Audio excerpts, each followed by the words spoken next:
Laurence Llewelyn-Bowen. Good morning. Good morning. Now, Laurence, of course, has been glamming up the nation's home. It's for more than 20 years, my researchers tell me. Is that right? I think that's a little bit over the top. I think it's 15. 15. I was going to say you look far too young. Thank you. Including a new floor at Buckingham Palace you laid in your early days? That was a while ago. That was in a previous incarnation when I worked for a rubber flooring company. Lino. No, there's a big difference between rubber and lino. I'm not going to bore you with it now, but there is a big difference between the two.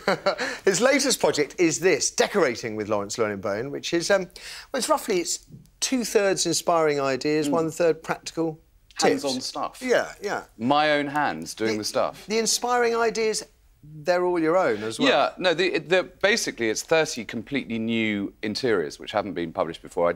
I took a year off most other things last year to create 30 new rooms that I felt were going to express particular ways of decorating or particular themes that I wanted to do. And it was quite amusing finding 30 people who were prepared to let me launch in. That's a trompe l'oeil, isn't it? Yeah.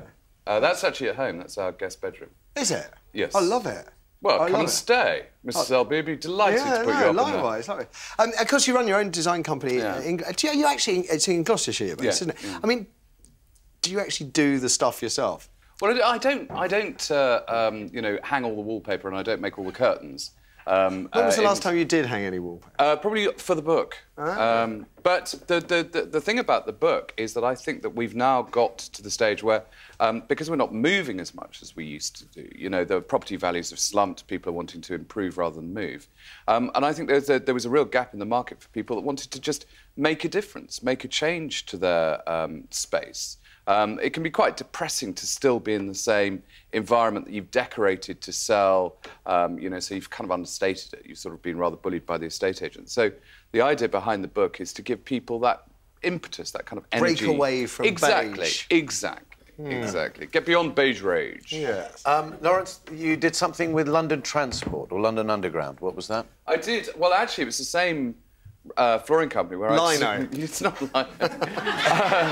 I designed the world's poshest lino fitter. Yeah, I know, exactly. I designed rubber flooring for the tube trains, and I think most tube trains still have it.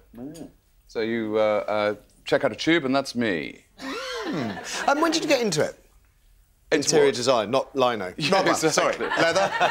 Interior design. Actually, I pioneered leather floors as well. Well, I studied fine art, and I didn't want to actually then continue and become an exhibiting artist. So I was asked to join a marketing department, actually. It was from that it sort of gradually rolled into interior design. And I've always been very unambitious about my career. I've always wanted to just sort of take the opportunities that come along. And I never really anticipated doing interior design, in the same way that I never anticipated doing interior design on television. But it just sort of happened, and I was very lucky. I got some amazing commissions very early on. I've got to ask, I know Ruthie wants to get in, but we often have students come into the audience and they'll say, how'd you become I normally say, how'd you become a TV presenter? Yeah.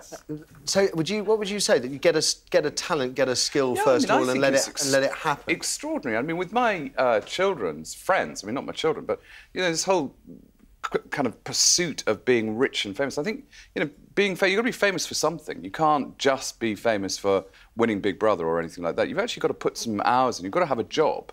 And then I think you do become celebrated. If you're good at it, then you become elevated. So get a skill first of all. Get a skill, definitely. OK, Ruthie, sorry. Well, you were a TV judge on Pop Star to Opera Star. Do you think that programme actually did bring opera to the masses? Oh, yeah, huge. Really? The album sales for opera have gone through the roof ever since.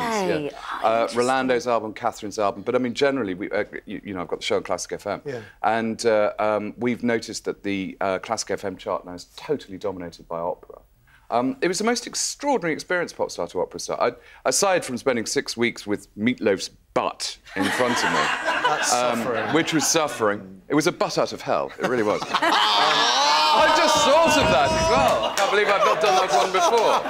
But it was, I mean, the viewing figures were absolutely unbelievable. It was basically the poshest programme that ITV have ever had. More posh people watched that programme than anything else. But I think it was an amazing journey. for a start, I think the fact that we got pop stars like Danny from McFly and Vanessa from the Saturdays, you know, these are really busy people that have got huge careers in their own right. There's no, you know, between projects for it. They were really trying to squeeze it in. And I think we did put opera in an extremely good light. Yeah. You see, the thing about opera and, say, what I do, musical theatre, if you talk to an opera buff or somebody who's an opera singer, they would say to me, you have no idea the damage that you're doing singing 8 shows a week, because an opera singer won't do more than sort of 2 or 3. So it's actually very, very... I mean, to master that... I can remember watching Pav do Ness and Dawn when I was very lucky. I'd got to know him and I got to see him right up close. And at the end of it, he's literally at the point of collapse. I mean, he had to sit down for 15 minutes and catch his breath, God rest his soul. Listen, great to have you here. Thank you very much, too.